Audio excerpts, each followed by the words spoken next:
mbokk yi comme ñu ngi ci weeru koor mu nekk weeru alquran donc nañ ci méditer nañ ci ubbi alquran mais di ci méditer ndax loolu moom moo tax borom subhanahu wa taala wàcceel ñu alquran kitaabun anzalnaahu ilayka mubarakun liyaddabbaru ayatihi walyatadakkaru ulul albaab. naam demal ak man ca surat muhammad saar bu tudd surat muhammad mu nekk numéro 47 nga dem ci deuxième verset bi nga ubbi alquran nga xool lu muy firi wala nga yóbbu ñu firil la ko. borom santal diñ ci wax ne ñi nga xam ne dañoo gëm ba pare jëf-jëf ju baax yàlla mu ne ñu gëm li ñu wàccee ci muhammad sallallahu alayhi wa sallam te loolu rek moom mooy dëgg. allahu akbar. nee na ñoo xam ne loolu moom mooy seen dundin nee na yàlla da leen di jéggal seen bàkkaar ba pare daal di defar seeni mbir ci àdduna waaye defar seeni mbir yowmal qiyaama yàlla nañ ci yàlla boole. kon texe mooy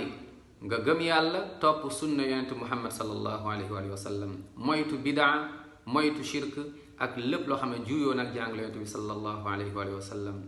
yonent bi sallallahu alayhi wa sallam loolu la jàngal aussi. demal ci suratu muhammad deuxième verset yàlla mu ne ba'da a'uuzu billahi mina shaytaani rajim walladina amanu wa amilu salihati wa amanu bima nuzzila ala muhammad